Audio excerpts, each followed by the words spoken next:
Hi, I'm Laura for PokerNews on day 46 of the WSOP, and what a day of poker yesterday was. Two more players became WSOP bracelet winners. Scott Ball took home his second career bracelet as champion of the Little 1-for-1 drop. He won $396,444 for his efforts. He won his first bracelet just a few weeks ago at the 5K six-handed no-limit hold'em.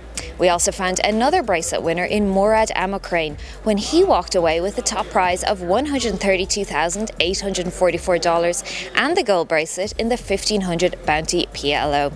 But all eyes are still very much fixed on the main event, where Germany's Kare Aldemir leads 96 players heading into day 6.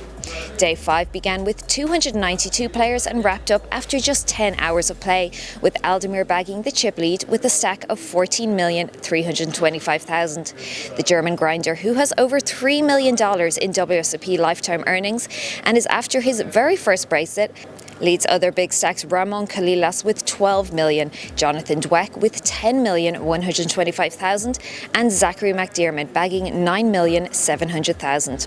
All of them are also on the hunt for their first bracelet. Tiffany was there as always, following all the action as it happened, and here are her updates on the last woman standing. Less than 15 tables remain in the WSOP main event, and a lot of the day 5 coverage focused on a couple different storylines. One of those was Stephen Chidwick, who is the 7th ranked player in the entire world right now on the all-time money list, having a real good go in the main event. He's stayed atop the leaderboard for most of day 5, as well as Chance Corneth, who is a 3-time WSOP bracelet winner. He won a bracelet, his 3rd bracelet specifically at this year's series, and is also having a go and maybe seeing if he can make a WSOP main event final table. Now, of course, as we get a little bit deeper into the main event, everyone wants to know, just because it's a hot topic, who the last woman standing will be. At the start of the day, we were pretty much focused on Marley Spragg, Dragana Lim, and Fatima Nanji. These ladies aren't making it easy for me to say their names, as I have to talk about them over and over again in this coverage, but those were the 3 ladies who were vying for the title. Marley Spragg was eliminated around 200th place, and then we were focused on Dragana and Fatima. I actually talked to Fatima at one point and asked if she'd want to chat with PokerNews and do an interview, and she mentioned how intense the pressure is. She's trying to sit here and play poker, and there's tons of media coverage, there's live stream action happening, the TV cameras are swarming around.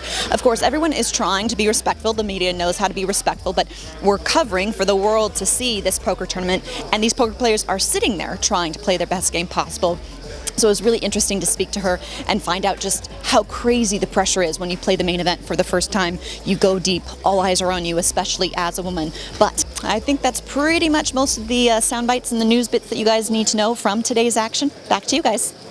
Adding to what Tiffany said, one-time bracelet winner Stephen Chidwick ended the day with $3,710,000 in chips, after doubling late in the evening with Ace-Jack against the Ace-King of George Holmes. Chance Corneth bagged $5,920,000, and Stephen Song ended the day with $2,765,000. Pennsylvania grinder Nicholas Rigby made quite a stir on social media from the main feature table with his unorthodox playing style, best demonstrated in 2 separate hands, where he got involved in big pots against all-in opponents while holding Juice 3. Rigby's play worked in his favour, and he ended the day with a stack of $5,212,000. Chris Moneymaker and Ki Wen were both looking to defend their main event titles, but came up short on day 5. Other notable players who made it to the 5th day of play but weren't fortunate enough to survive to see day 6 included Jason Kuhn, Matt Berkey, Marley Spragg, Conrad Simpson and Ken Aldridge. Day 6 of the WSOP flagship event begins at noon today. Elsewhere, day 1C of the 888 Crazy 8 No Limit Hold'em has come to an end. Day 1C drew a total of 1,907 entrants, with 287 making the money. Only 87 players remain. Among the top stacks are Justin Arnwine with $3,280,000 and Eric Baldwin with $2,825,000. They return for day 2 on November 15th at 12 p.m. Day 1D, the final flight of the event, deals today at 12 p.m. A total of 126 players returned for battle on day 2 of the 1500 mixed no limit hold'em PLO, and only 8 hopefuls remain. Not all champions were lucky enough to survive through day 2 though, including now 4-time bracelet winner Josh Arieh, who finished in 40th place, Manic Lozier in 45th place, and Yao Vieira in 50th. Day 3 will resume at 2 p.m. today, with the 8 remaining players playing down to a winner.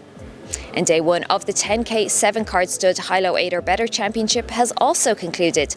This day drew 136 entries, with 80 returning today at 2 p.m. Expect this number to rise slightly as late reg is open until the start of play. Leading this star-laced field is Gary Benson, who bagged up 331,000 in chips. Still in the hunt are bracelet owners Sean Deeb, Eric Seidel, Brandon Shack Harris and Yuval Bonstein. Those that were not as fortunate include Daniel Negreanu, Alan Kessler, Phil Helmuth, Felipe Ramos and John Esposito, who all hit the rail before the day's end. And finally, added to today's schedule is the 2500 mixed big bet at 3 p.m, while there will be 2 events happening on WSOP.com, the 777 Lucky Sevens No Limit Hold'em and the 7777 Lucky Sevens No Limit Hold'em High Roller. That's all from me. I'm Laura for PokerNews. Our coverage of the WSOP is powered by ClubGG.